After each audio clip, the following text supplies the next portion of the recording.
common issues in freestyle swimming are pulling too early or too far to the side. This often disrupts the rhythm and tempo of arm placement. As a result, there may be moments where neither arm is in the front quadrant, leading to a less efficient stroke. The front quadrant extends from the middle of your head to your fully extended arms. Regardless of whether it's your right or left arm, it's crucial to keep one arm in this area at all times to maintain a long, steady body line. This ensures streamlined movement and enhances stroke efficiency.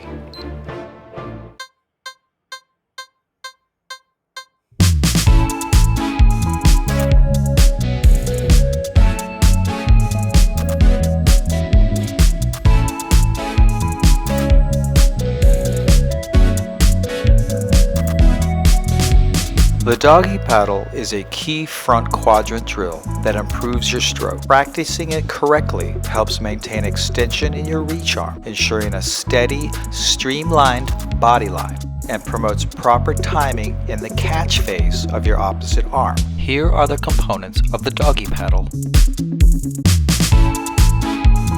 Hands should be flat with fingers slightly spaced apart. This increases surface area. Hand-forearm alignment. Align hand with forearm. Maintain this alignment to catch more water, resulting in a stronger, more efficient pull. Elbow on top. Extend arms and place hands flat on the pool deck's edge for stability. Focus on rolling one arm at a time, bringing the elbow on top. Repeat individually. Once comfortable with the motion at the wall, try performing the arm roll away from it. In an open area away from the wall, fully extend one arm and keep the hand level with the palm facing down. Roll arm to bring elbow on top while maintaining a flat, level hand. This positioning guides your arm into the correct alignment for the catch.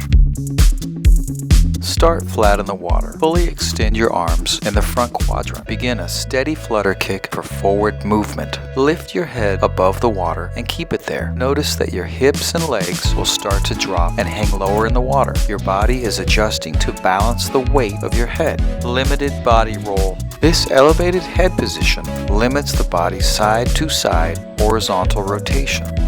Breath control. Remember to breathe continuously. It's crucial for steady oxygen flow, especially when learning new moves. Catch position.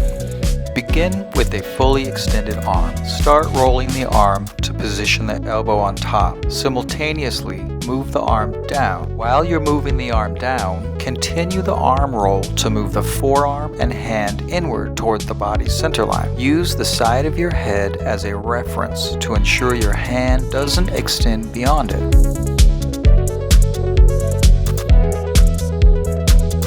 Aim for a 90 to 120 degree angle between the forearm and the upper arm.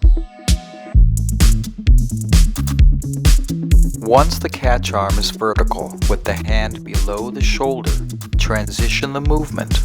The elbow continues moving and presses against the body, activating the lat muscles. At the same time, the forearm and hand begin to move into position for recovery. Arm timing. Begin the catch phase when the fingertips of the opposite recovering arm are in line with the wrist.